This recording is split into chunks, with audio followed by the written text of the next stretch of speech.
ஆதியாகமம் 28வது அதிகாரம் 15வது வசனத்தை வாசிக்க கேட்போம். ஆதியாகமம் 28 15வது வசனத்தை வாசிக்க கேட்போம். நான் உன்னோடு இருந்து நீ போகிற இடத்திலெல்லாம் உன்னை காத்து இந்த தேசத்துக்கு உன்னை திரும்பி வர பண்ணுவேன்.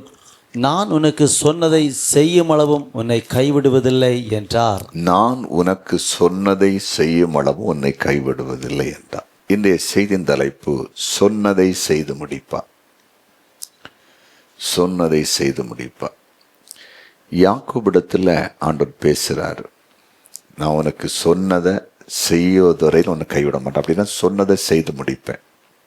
நான் உனக்கு என்ன செய்வேன்னு சொன்னனோ அதை செய்து முடிப்பேன்னு சொல்றார்.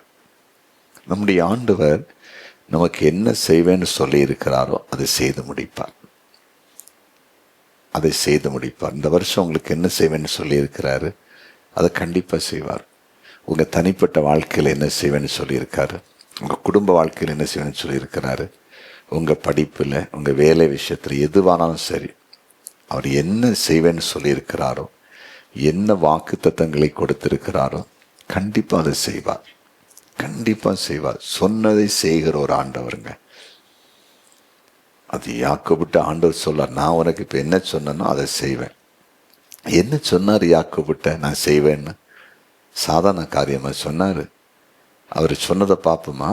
முதலாவது ஆதியாகமம் 28 13வது வசனத்தை வாசிக்க கேட்போம். ஆதியாகமம் 28:13.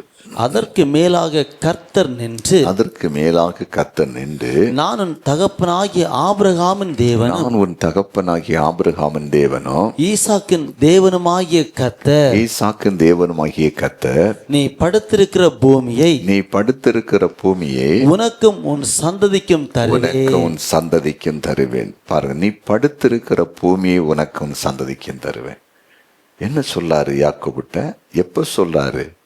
உயிருக்கு பயந்து, தன் குடும்பத்தில் தன் சகோதரனுக்கு பயந்து, மாமா வீட்டுக்கு உயிரை பாதுகாக்க போகிற வழியில் ஒரு இரவு வந்துச்சு. அந்த ராத்திரி வேளையில் வனாந்திரத்தில் ஒரு கல்லை வச்சு தூங்கும்போது ஆண்டவர் சொல்றாரு, இந்த பூமியை நான் உனக்கு தருவேன்னு சொல்றாரு. பாருங்க, பூமியை தருவேன்னு சொல்ல, நீ படுத்திருக்கிற பூமியை தருவேன். சில வேளையில் இன்னைக்கு ஆண்டோடைய வார்த்தை கேட்குறவங்களுக்கு சொந்த இடம் இல்லாமல் இருக்கிறீங்களா? இடம் இல்லாமல் இருக்குதா? ஒரு சென்ட் இடமாவது நாங்கள் வாங்க முடியுமா? இந்த வருஷம் எங்களுக்கு ஒரு சென்ட் இடமாவது சொந்தமாக கிடைக்குமா? அதுக்கேற்ற பணம் எங்களுக்கு கிடைக்குமா அப்படின்னு நினச்சிட்டு இருக்கிறீங்களா? கண்டிப்பாக தருவார். படுத்திருந்த பூமியை தருவேன்னு சொன்ன ஆண்டவர் உங்களுக்கு ஏன் தரமாட்டார்? ஏன் தரமாட்டார்? கண்டிப்பாக தருவார். பூமியும் அது நிறைவும் கர்த்தருடையது. பூமியை நீங்கள் பைபிளில் ஒரு வசனம் இருக்குது, ஆண்டவர் வானத்தையும் பூமியையும் படைத்து பூமியை மனுபுத்தருக்காய் கொடுத்தார். இந்த பூமி தான் நமக்கு கொடுக்கப்பட்டது. இந்த பூமியில் வாழ்கிறதுக்கு எல்லா சூழ்நிலைக்கு ஏற்றபடி நமக்கு இந்த பூமியை கொடுத்துருக்கிறார். அப்படின்னா யாருக்கு சொந்த இடம் இல்லையோ கர்த்தர் தருவார். கண்டிப்பாக தருவார். சொல்கிறத செய்வார். யாக்கோபிட்ட சொன்னார், நீ படுத்திருக்கிற பூமியை தருவேன்னு சொன்னார். அதான் சொல்றாரு, நான் சொன்னதை செய்யும் மூலம் உன்னை கைவிட மாட்டேன், அதை நான் செய்வேன் அப்படின்னு சொல்றாரு. சொன்னதை செய்வார். கண்டிப்பாக தருவார். ரெண்டாவது சொல்றாரு, அதே ஆதியாகமம் 28:14 வாசிக்கும் போது 14 வாசிக்கலாம். உன் சந்ததி பூமியின் தூளை போல் இருக்கும். போதும், உன் சந்ததி பூமியின் தூளை போல் இருக்கும். அப்படின்னா உன் சந்ததியை நான் பெருக பண்ணுவேன். பூமியின் துளை போல பெருக பண்ணுவேன். ஆபிரகாமிட்ட அதைத்தான் ஆண்டவர் சொன்னார். யாக்கோபுடைய முற்பிதாவாகிய ஆபிரகாமிட்ட குழந்தை இல்லாமல் இருக்கும்போது, நீ வானத்தை அண்ணாந்து பார், நட்சத்திரங்களை எண்ணக்கூடுமானால் உனக்கு நான் கொடுக்க போகிற சந்ததியை பிள்ளைகளை எண்ண முடியும்னு சொன்னார். இனி ஒன்று ஒரு இடத்துல சொன்னார், உனக்கு கொடுக்க போகிற சந்ததி அந்த கடற்கரை மணலை போல் இருக்குன்னு சொல்லிட்டார். அப்போ சந்ததியை தருவார். அப்படின்னா பிள்ளையை கொடுப்பாரு. நமக்கு எதிர்காலத்தை குறித்து ஆண்டவர் திட்டம் வச்சிருக்காரு. இந்த வார்த்தை எப்போ ஆண்டவர் சொன்னாரு? யாக்கோபு அப்போ திருமணம் ஆகலை, ஒரு பேச்சுலர், வாலிபனாக இருக்கிறாரு. வாலிப நாட்களில் தான் அந்த இடத்துல படுத்திருக்காரு. இப்போ சொல்லாரு, உன் சந்ததியை நான் பெருக பண்ணுன்னு சொல்லாரு. அப்படின்னு அதுக்கு பிறகு தான் யாக்கோபுக்கு திருமணமாகுது, பிள்ளைகளை கொடுக்குறாரு. பார்த்தீங்களா? அப்போ திருமணம் ஆகுக்கு முன்னாலே வாக்கு பண்ணிட்டார் தேவன். அப்போ திருமணமான குழந்தை கிடைக்காதா? திருமணமாகி பல வருடங்களாகியும் குழந்தை இல்லாமல் இருக்கிறீங்களா? ஒரே குழப்பமாக இருக்குது. அந்த வசனங்களை விசுவாசிங்க. உங்கள்கிட்ட தான் ஆண்டவர் பேசுகிறாரு. கண்டிப்பாக நடக்கும். கர்த்தர் தருவார். ஆண்டவர் அவருக்கு மேலே நம்பிக்கை வச்சுருங்க. அவருக்கு மேல் நம்பிக்கை வைங்க. நீங்கள் ஒரு டாக்டரை சந்திக்க போனாலும் கர்த்தரை நம்பிப்போங்க. சரியா? ஆண்டவரை நம்பிப்போங்க. அற்புதம் நடக்கும்.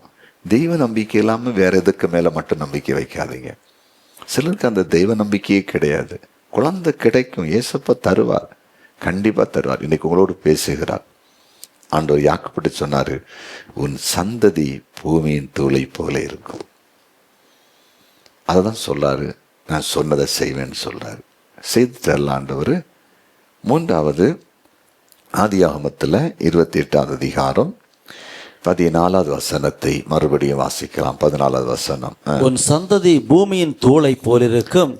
நீ மேற்கையும் கிழக்கையும் வடக்கையும் தெற்கையும் பரம்புவாய். அடுத்து சொல்றாரு, நீ மேற்கு, இப்ப படுத்திருக்கிற இடத்திலிருந்து மேற்கு பக்கம், கிழக்க, வடக்க, தெற்க பரம்புவாய். பாருங்க, ஒரு இடத்திலிருந்து அடுத்து சொல்றாரு, நீ இருக்கிற அந்த இடத்திலிருந்து மேற்கு பக்கமாகவும் கிழக்கு பக்கமாகவும் வடக்கு பக்கமாகவும் தெற்கு பக்கமாகவும் உன் எல்லை பெரிதாகன்னு சொல்றாரு.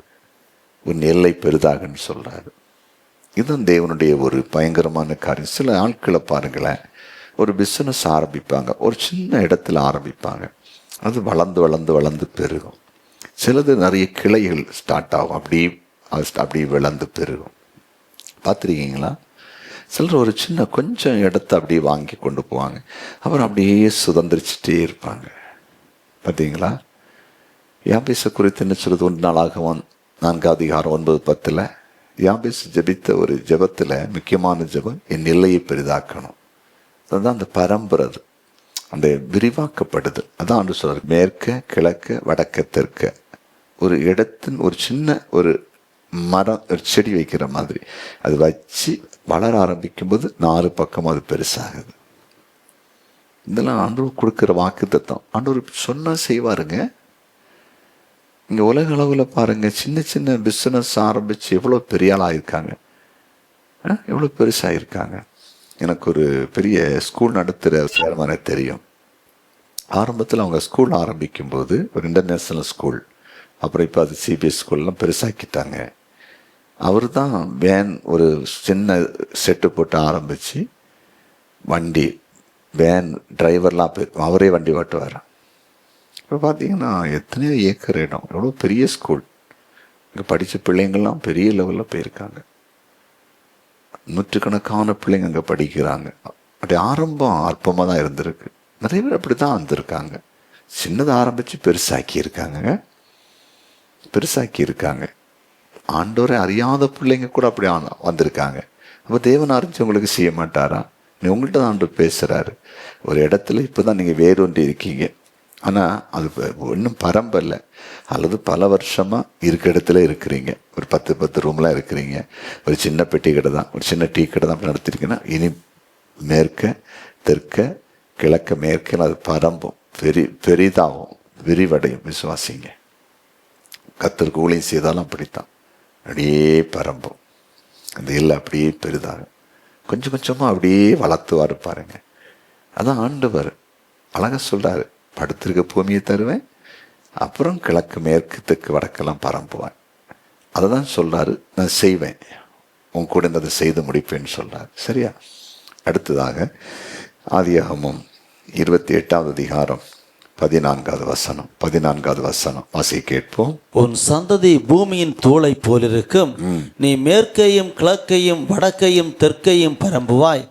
உனக்குள்ளும் உன் சந்ததிக்குள்ளும் பூமியின் வம்சங்கள் எல்லாம் ஆசீர்வதிக்கப்படும்.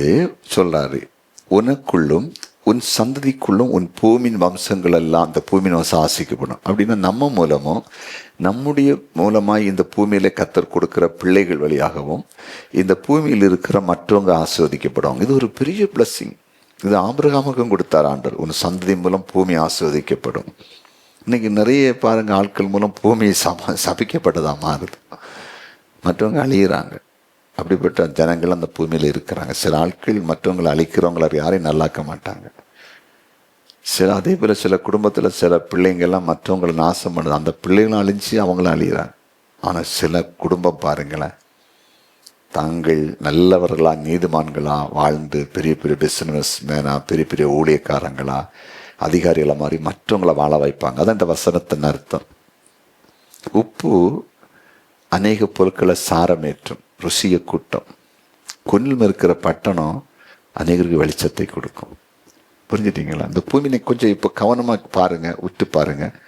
சில ஆட்கள், சில குடும்பம், சில அவங்களுடைய சந்ததிகள்லாம் நிறையவருக்கு ஆசீர்வாதமாக இருப்பாங்க. சில ஆட்கள் பாருங்க மற்றவங்களுக்கு கெடுதல் பண்ணுவாங்க, அழிப்பாங்க. அது தேவன் விரும்புகிறவங்க அல்ல. கர்த்தர் ஒரு குடும்பத்தை தெரிந்து கொள்ளும் பொழுது, ஒரு மனிதனை அல்லது மனுஷன் அவங்க ஆசீர்வாதமாக இருப்பாங்க. இன்னும் மற்றவங்க வளரணும்னு அந்த அந்த அந்த தொலைநோக்கு பார்வையிலே போவாங்க. வளர்றவங்களை கண்டு பொறாமப்பட மாட்டாங்க. இந்த பூமியில் 2 சாரார நம்ம சொல்ல முடியும். ஒன்று வளருகிறவர்களை கண்டு சந்தோஷம் அடைகிறவர்கள், இனி ஒன்று வளருகளை கண்டு எரிச்சல் அடைகிறவர்கள். தகப்பனுடைய இருதயமும் தாய் இருதயம்தான் வளருகளை கண்டு சந்தோஷப்பட வைக்கும். மற்றபடி வளர அப்படி வைக்காது. ஏன்னா யோசேப்புக்கு மாரி சகோதரர்களுக்கு பொறாம வந்துச்சு.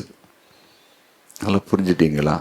அப்போ தெய்வம் என்ன செய்கிறார் தெரியுமா? ஆண்டவர் நம்ம மூலம், நம்முடைய சந்ததி மூலம் இந்த பூமியில் இருக்க வம்சங்கள் எல்லாம் ஆசீர்வதிக்கப்படுது. இன்னைக்கு எழுதி வச்சிருங்க, இந்த சத்தியத்தை கேட்குற உங்கள் மூலம், உங்கள் பிள்ளையின் மூலம் ஒரு 5 குடும்பமாவது பிழைக்கும், ஒரு 10 குடும்பமாவது பிழைக்கும், ஒரு 5 பேருக்காவது வேலை கொடுப்பீங்க. எழுதி வச்சிருங்க. நீங்கள் சின்ன ஒரு கடை பிஸ்னஸ் பண்ணலாம், சின்ன ஒரு வேலை பண்ணலாம். உங்களை பெருக பண்ணி கொஞ்சம் பேர் நீங்கள் சம்பளம் கொடுத்து வாடுவாங்க, அல்லது நீங்கள் சாப்பாடு கொடுத்து வாடுவாங்க. சில வேளை நீங்கள் வேலை கொடுக்காம இருந்தாலும் ஒரு பிச்சை கேட்குற ஒரு ஆளுக்காவது நீங்கள் ஒரு 10 ரூபா பிச்சை கொடுத்து அவங்க ஒரு டீ குடிப்பாங்க. அந்த அளவுக்கு உங்களை வைப்பார். சரியா? தரித்திரம் மாறும். இத்தனை காலமும் சில வேளையில் நீங்கள் மற்றவங்களை நம்பி யாராவது ஒரு கிலோ அரிசி வாங்கி தர மாட்டாங்களா, கொஞ்சம் காய்கறி வாங்கி தர மாட்டாங்க, அந்த நிலையில் உங்கள் வாழ்க்கை ஓடலாம். இது அப்படி இருக்காது. நீங்கள் மற்றவங்களை அரிசி வாங்கி கொடுப்பீங்க, காய்கறி வாங்கி கொடுப்பீங்க. புரிஞ்சுட்டீங்களா? அந்த அளவுக்கு உங்களை பிளஸ் பண்ணுவார் ஆண்டவர், ஆசீர்வதிப்பார், மேன்மைப்படுத்துவார், உங்கள் சந்ததிகளை ஆசீர்வதிப்பார். அடுத்ததாக என்ன சொல்றார் ஆண்டவர்? அதே ஆதியாகமம் 28:14 வசனத்தை வாசிக்கலாம். 14 வாசிக்கலாம். உன் சந்ததி பூமியின் தூளை போலிருக்கும். நீ மேற்கையும் கிழக்கையும் வடக்கையும் தெற்கையும் பரம்புவாய். உனக்குள்ளும் உன் சந்ததிக்குள்ளும் பூமியின் வம்சங்கள் எல்லாம் ஆசீர்வதிக்கப்படும். அடுத்த வசனத்தை கூட வாசி. நான் உன்னோடு இருந்து நீ போகிற இடத்திலெல்லாம் உன்னை காத்து இந்த தேசத்துக்கு உன்னை திரும்பி வர பண்ணுவேன். இந்த தேசத்துக்கு உன்னை திரும்பி வர பண்ணுவேன். பாருங்க, அதாவது முதல்ல என்ன சொன்னாருன்னா, இந்த பூமியை தருவேன். 2வது உன் சந்ததி பூமியின் தூளை போல இருக்கும். 3வது மேற்கையும் கிழக்கையும் வடக்கையும் தெற்கையும் பரம்புவாய். 4வது சொல்லாரு, உன மூலமும் உன் சந்ததி மூலம் இந்த பூமியில எல்லா வம்சங்களும் ஆஸ்வதிக்கப்படும். 5வது சொல்லாரு, உன் கூட இருப்பேன், உன்னை காப்பேன், திருப்பி வரப்படும். ஏன்னா இப்போ இக்கட்டான நிலையில யாக்கோபு இருக்கிறார். தன்னுடைய சொந்த குடும்பத்தை தவிர்க்க முடியாத ஒரு நிலைக்குள் அவர் அங்கிருந்து வெளியே வர வேண்டிய நிலை. இங்கே இருந்த உயிருக்கு ஆபத்து, ஏசா கொலை செய்து விடுவார். அதனால பிரிந்தே ஆகணும். அதனால விருப்பம் இல்லாதான் போறார் வெளியே. இங்கே தான் இருந்து குடும்பத்தோடு இருக்க ஆசை. ஆனால் சூழ்நிலை அவரை வெளியே தள்ளுது. வெளியே போய் ஆகணும். விருப்பத்தோடு போகலை. ஆண்டவர் சொல்லாரு, பயப்படாத, நான் உன்னை மீண்டும் கொண்டு வருவேன், மறுபடியும் இந்த இடத்துல கொண்டு வருவேன். எப்படிப்பட்ட தேவன் பார்த்தீங்களா? நம்ம எங்கிருந்து புறம்பாக்கப்பட்டோமோ, எங்கே தள்ளப்பட்டோமோ அந்த இடத்துக்கு மீண்டும் அவர் கொண்டு வருகிறார். அப்படின்னா மறுபடியும் நான் உன்னை கொண்டு சேர்ப்பேன், நீ இப்போ கவலைப்படாதப்போ கொஞ்சம் காலத்தில் வந்துடுவேன். இதுதான் ஆண்டு சொல்ல. அப்படி யாக்கோவை மறுபடியும் கொண்டு வந்தார். சரியா? இதான் ஆண்டு சொல்லாரு. இந்த 5 வாக்குத்தத்தங்களை படுத்திருந்த இடத்துல, தூங்கிட்டு இருந்த இடத்துல, சொப்பனத்தில் வெளிப்பட்டு கர்த்தர் சொல்லாரு. இந்த 5 நிறைவேற்றினார். ஆனால் இந்த 5 நிறைவேற்றுவதற்கு யாக்கோபு என்ன செய்தார் தெரியுமா? கர்த்தர் 5 காரியத்தை செய்வேன்னு சொல்லி நிறைவேற்றுவார் சொல்றாரு. யாக்கோபு உடனே என்ன சொன்னார்? ஏன் நிறைவேற்ற தெரியுமா? யாக்கோபும் 3 காரியங்களை அங்க செய்யறாரு. ஒன்று, ஆதியாகமம் 28ஆம் அதிகாரம் 20-21 வசனங்கள். 20-21. அப்பொழுது யாக்கோபு, தேவன் என்னோடு இருந்து நான் போகிற இந்த வழியிலே என்னை காப்பாற்றி உண்ண ஆகாரமும் உடுக்க வஸ்திரமும் எனக்கு தந்து என்னை என் தகப்பன் வீட்டுக்கு சமாதானத்தோடு திரும்பி வர பண்ணுவாரானால் கர்த்தர் எனக்கு தேவனாயிருப்பார். எனக்கு தேவனாயிருப்பார். ஒரு வாக்கு பண்றாரு. என்ன ஆண்டவர் திரும்பி கொண்டு வரணும்னு சொல்லியிருக்காரு, கொண்டு வர போறாரு. ஆனா என் வாழ்க்கையில இனி கர்த்தர் மட்டும்தான் தேவன், ஏசப்பா மட்டும்தான் ஆண்டவர். ஒரு உறுதியா சொல்றாரு. இனி இவர் தான் எனக்கு இப்ப தரிசனமானவர் தான் ஆண்டவர், எனக்கு வெளிப்பட்டவர் தான் ஆண்டவர். நல்லா கேளுங்க. கர்த்தர் சொன்னதை செய்யணும்னா நம்ம வாழ்க்கையில் ஒரு உறுதி இருக்கணும். வயல்ல ஒரு காலு, வரப்பில் ஒரு கால் வச்சுட்டு இருக்கக்கூடாது. இருமனம் உள்ளவன் தன் வழிகளெல்லாம் நிலையற்றவனாக இருக்கிறான். நம்ம யாருக்கு எதிராளி கிடையாது. நம்ம யாருக்கும் எதிராகவும் செயல்படக்கூடாது. மற்றவர்களுடைய எந்த காரியத்தின் தரக்குறைவாக நம்ம பேசவும் கூடாது. அதில் நம்ம தலையிடவும் கூடாது. அது மோசம்னு அவங்கள நம்ம விமர்சனம் பண்ணக்கூடாது. அது அவர்கள் விரும்புகிறபடி அவங்க செய்கிறாங்க, அது வேற. ஆண்டவர் அறிந்திருக்கிற நாம் உறுதியாக இருக்கணும். இயேசு ஆண்டவர். நல்லா புரியுதா? மற்றவங்களுக்கு நம்ம தீங்கு செய்ய வேண்டாம், மற்றவங்களை குறை சொல்ல வேண்டாம், மற்றவங்க விஷயம் தலையிட்டு குழப்பத்தை உண்டாக்கக்கூடாது. அதே நேரம் நமக்கு இருக்கிற ஒரு தீர்மானம் இருக்கணும். இதுதான் நான் ஆராதிக்கிறது தெய்வம், ஆண்டவர், அது எனக்கு போதும். இதுதான் சொல்ல வரேன். அப்படி வாழ்ந்தா போதும். அதான் ஒரு உறுதி. ரூத்து சொன்ன மாதிரி, உம்முடைய தெய்வம் தான் எனக்கு தேவன், உம்முடைய தெய்வம் எனக்கு தெய்வம். மாமியாட்ட சொல்ல, இஸ்ரவேலின் தேவன், தேவனாகி கர்த்தரை அவள் உறுதியாய் பிடித்து கொண்டாள். புரியுதா உங்களுக்கு? எனக்கு நிறைய இருந்த உறுதி இல்லை. ஆண்டவருக்கு வாக்குத்தத்தம் எல்லாம் இருக்குது, நிறைய சொல்றாரு, செய்ய மாட்டாரு. ஏன் தெரியுமா? இந்த யாக்கோபை போல அந்த உறுதி கிடையாது. தான் பிரச்சனையே. எங்க என்ன கண்டாலும் சரி, ஓகே, யார் என்ன சொன்னாலும் ஓகே, எல்லாம் ஒன்று தான் அப்படின்னு போகிறோம். கிடையவே கிடையாது. அதில் உறுதியாக இருக்கணும். அதில் உறுதி வேணும். அப்போ தான் நமக்கு கர்த்தர் சொல்றதெல்லாம் செய்து முடிப்பார். சரியா? இதில் உறுதி இல்லாதவங்க இன்னைக்கு உறுதியாகி உங்கள் வாழ்க்கை ஒப்பு கொடுங்க. ரெண்டாவது யாக்கோபு என்ன சொல்லாருன்னா, ஆதியாகமம் 28:22 வசனம். 22 வசனம் வாசி கேட்போம். நான் தூணாக நிறுத்தின இந்த கல் தேவனுக்கு வீடாகும். போதும். நான் தூணாக நிறுத்தின இந்த கல் தேவனுக்கு வீடாகும். நான் தேவனுக்கு ஒரு வீட்டை கட்டுவேன்னு சொல்றார். அந்த தேவன் தரிசனமான இடத்துல, கர்த்தர் வாக்கு பண்ண இடத்துல, அவர் சொன்னதை செய்வதற்காக தலைமாட்டில் வச்சு படுத்த கல்லில் எண்ணெயை வார்த்து அடையாளமாக வச்சுட்டு போகிறாரு. அந்த இடத்துல சொல்லிட்டு போகிறாரு, நான் திரும்பி வரும்போது இந்த இடத்துல வந்து தேவனுக்கு ஒரு வீட்டை கட்டுவேன், ஒரு பலிபீடத்தை கட்டுவேன். பார்த்தீங்களா? சொன்னதை செய்யணும்னா இயேசு தான் ஆண்டவர் அப்படின்ன உறுதியும், கர்த்தருடைய ராஜ்யத்தை கட்டுறதுக்கு ஒரு வாஞ்சியும் இருக்கணும். இந்த வாஞ்சி எப்படிங்க வந்தது யாக்கோபுக்கு?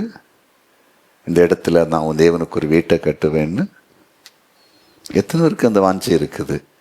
ஆண்டவர் சொல்றதெல்லாம் செய்யணும். நம்ம தேவனுக்கு என்ன செய்கிறோமா?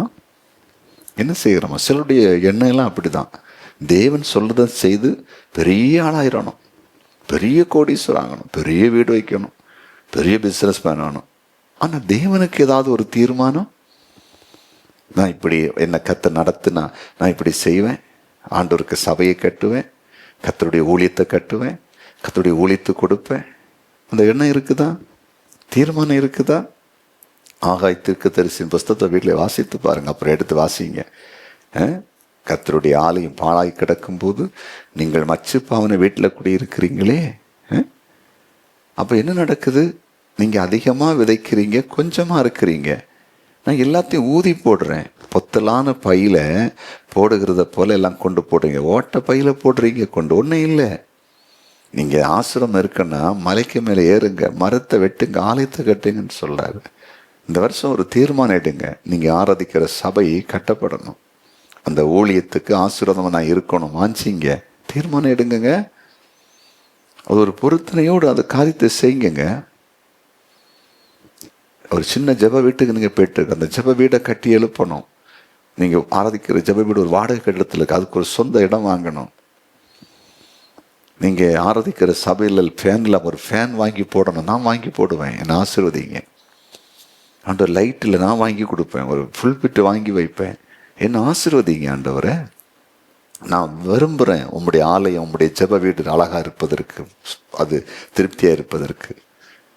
புரியுது உங்களுக்கு? இந்த வாஞ்சை இருக்குதா? நிறைய பேர் கிடையாதுங்க. நிறைய பேர் சபைக்கு எதுக்கு போகிறாங்க தெரியுமா? தான் பணக்காரான மட்டும். தேவன் பார்க்குறாரு, ஒன்று பணக்காராக்க என்னால் முடியும். நான் ஆபிரகாமின் தேவன், ஈசாக்கின் தேவன், யாக்கோபின் தேவன், நான் முற்பிதாக்களின் தேவன், நான் சொன்னதை செய்வேன், நீ செய்வியா எனக்காக? ஒன்றை கூட தான் என் ராஜ்யத்தை பூமியில் கட்டணும். அந்த எண்ணம் வருதான்னு பார்ப்பார் அவர். அந்த எண்ணம் அந்த நமக்குள்ள உருவாக்கப்படுதான்னு பார்ப்பார். நமக்குள்ள வாஞ்ச வரணுமே. தாவீது பொருத்தனை பண்ணார்ல, நான் தேவனுடைய வாசஸ்தலத்தை காணும் மட்டும் நான் கட்டில் மேல் ஏறி படுப்பதில்லைன்னு சொல்லி ஒரு பொருத்தனை பண்ணாராம். என் கண்ணுக்கு நித்திரை வர விடுவதில்லைன்னு சொல்லி பொருத்தனை. சங்கீதத்தில் இருக்குல்ல வசனம், எவ்வளோ அவருக்கு வாஞ்ச. ஆலயத்தை காணாம நான் ஒழுங்கா தூங்க மாட்டேன், மெத்தையில் படுக்க மாட்டேன்னு சொன்னார். அவர் ஆலயத்தை கண்டார்ல, மகன் கட்டினார்ல. சரி இருக்கட்டும். அடுத்தபடியாக ஆதியாகமம் 28 அதிகாரம் 22வது வசனத்தை மறுபடியும் வாசிக்கிறோம். 3வது யாக்கோபு என்ன சொல்றார் ஆண்டவரை பார்த்து? நான் தூணாக நிறுத்தின இந்த கல் தேவனுக்கு வீடாகும், தேவரீர் எனக்கு தரும் எல்லாவற்றிலும், தேவரீர் எனக்கு தரும் எல்லாவற்றிலும் உமக்கு தசம பாகம் செலுத்துவேன் என்று சொல்லி, தசம பாகம் செலுத்துவேன் என்று சொல்லி பொருத்தனை பண்ணி கொண்டான். பார்த்தீங்களா? முதலாவது, ஆண்டவரே நீங்க மட்டும்தான் எனக்கு தேவன். 2வது, உமக்கு ஒரு வீட்டை நான் கட்டுவேன். 3வது, தேவர் என்ன கொடுத்தாலும் சரி அதில் தசம பாகம் செலுத்து, நீர் தரும் எல்லாவற்றிலும். அதனால தான் பழைய ஏற்பாடில் எண்ணெயில், மாவில், திராட்சரசத்தில், தேனில் எல்லாத்தையும் தசமம் கொடுத்துருக்காங்க. படித்து பாருங்க பைபிளை, எல்லாத்தையும் தசமம் கொடுத்துருக்காங்க. 10 பங்கு கொண்டு வச்சாங்க ஆலயத்தில். நீ யாருக்கு கொடுக்கறது? யாருக்கு கொடுக்கறது?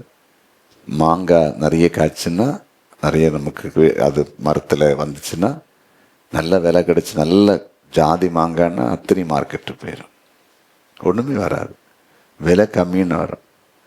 வாழைத்தார் நல்லா இருந்தால் ஆலயத்துக்கு ஆண்டு சமத்து போகாது, காட்டில் கீழே விழுந்துச்சுன்னா போகும், ஒன்றும் போகாது, ஒன்றுமே போகாது. செய்து பாருங்க ஆண்டவருக்காக எல்லாத்துலேயும். அதான் புதிய ஏற்பாடுன்னு சொல்லாரு. நீங்கள் வெந்தயத்திலும் ஜீரகத்திலும் ஒற்றலாமிலும் நீங்கள் தசமபாகம் கொடுத்துட்டு தேவனுடைய நீதியும் கட்டளையும் விட்டுறீங்க. அதையும் செய்யணும் இதையும் செய்யணும்னு சொல்ல. அப்படின்னா தேவனுடைய நீதியை நிறைவேற்றுங்க, கட்டளின்படி வாழுங்க, வெந்தயத்தில் ஜீரகத்தில் எல்லாத்துலையும் இங்கே தசமம் கொடுங்கன்னு சொல்கிறாரு. ஆனால் சிலர் சொல்லுவாங்க, புதிய ஏற்பாடில் தசமபாகத்தை பற்றி ஆண்டவர் பேசலையே. பேசியிருக்கிறாரு. அப்போ யாக்கோபு ஏன் ஆசீர்வதிக்கப்பட்டார்? கர்த்தர் சொன்னதை ஏன் செய்தார்? யாக்கோபு மாமன் வீட்டுக்கு போயிட்டார்ல, இந்த பொருத்தனை பண்ணிட்டு தானே போகிறார் மாமன் வீட்டுக்கு. மாமன் வீட்டுக்கு போனோன்னே வேலை கொடுத்தார்ல, ஆடு மேய்க்கிற வேலை, சம்பளம் கொடுத்தார்ல, காசாக கொடுக்கல, ஆட்டுக்குட்டியாக கொடுத்தாரு. யாக்கோபு பக்கம் கர்த்தர் இருந்தார். புள்ளியாடுனா புள்ளியாடு, கலப்பாடுனா கலப்பாடாக குட்டி போட்டுச்சுல்ல. மாமனுடைய மந்தை காட்டிலும் மந்தை பெருகிச்சது இல்லை. காரணம் என்ன? இந்த பொருத்தனை தான். கண்டிப்பாக அவர் தசமம் கொடுத்துருப்பாருங்க. பைபிள் அப்புறம் 10 ஒரு பங்கு ஆடு ஆண்டவருக்கு கொடுத்தான்னு எழுதப்படாம இருந்தாலும் கொடுத்துருப்பாரு. அதான் அவருக்கு மந்து பெருகுது. அந்த தீர்மானம், தசம பாகம், பொருத்தனை. இந்த வருஷம் ஆண்டவருக்கு ஒரு தீர்மானம் எடுங்க. கடந்த வருஷம், கடந்த காலங்களில் கர்த்தருக்கு உண்மையாக தன்னுடைய வருமானத்தில் தசம பாகம் செலுத்தாதவங்க இந்த வருஷத்தின் ஆரம்பத்திலேயே ஒரு தீர்மானம் எடுங்க. யாக்கோபு மாதிரி நீங்கள் தருகிற எல்லாவற்றிலும், அழகாக இருக்குது, கர்த்தர் கொடுக்குற எல்லாவற்றிலும். நம்ம வேலையில், வியாபாரத்தில், தொழிலில், விவசாயத்தில் சிலர் பல இது பண்ணுவாங்க. விவசாயம் பண்ணுவாங்க, வேலையும் செய்வாங்க. சில ஆட்கள் பார்த்தீங்கன்னா நம்ம ஊர்லாம் அப்படி பண்ணுவாங்க. அரசாங்கத்திலும் வேலை பார்ப்பாங்க. கொஞ்சம் சின்ன சின்ன சின்ன சின்ன தொழில், பிஸ்னஸ்ஸு, வீட்டில் பக்கத்தில் கொஞ்சம் விவசாயங்கள், தோட்டத்தில் அதெல்லாம் பண்ணிகிட்டே இருப்பாங்க. சிலர் சொந்தமாகவே பண்ணுவாங்க.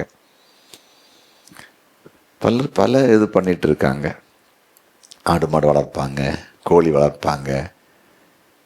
அதெல்லாம் அதில் ஒரு வருமானம் அவங்களுக்கு வந்துக்கிட்டே இருக்கும் சைடில். பிடித்தவங்களுக்கு அப்போ இந்த வருஷம் அது ஒரு தீர்மானம் எடுங்க. கர்த்தர் ஆசீர்வாதம். அப்போது யாக்கோபுக்கு 5 காரியத்தை சொன்னார், செய்து முடிப்பேன், உன்னை கைவிட மாட்டேன், செய்கிறாரு. காரணம், யாக்கோபு 3 தீர்மானம் எடுத்தார்.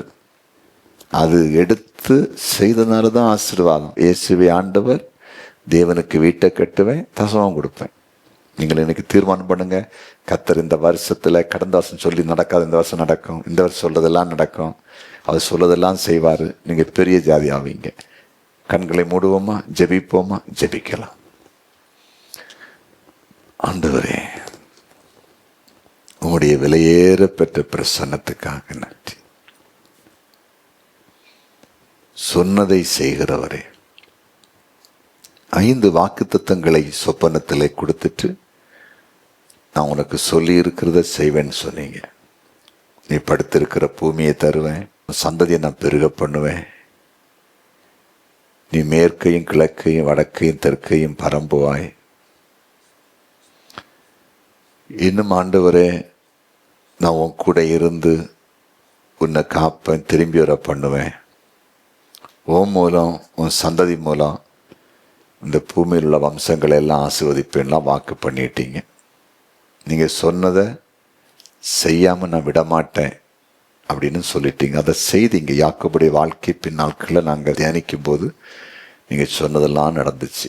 ஆனால் நீங்கள் செய்வேன்னு சொன்னதை யாக்கோபு கேட்ட உடனே யாக்கோபு 3 காரியத்தை சொன்னார். உம்மை பார்த்து, என்னை நீர் திரும்பி வர பண்ணினீர்னா நீர் தான் எனக்கு தேவன், கர்த்தர் எனக்கு தேவனாயிருப்பான், வேறு யாரும் எனக்கு இல்லை.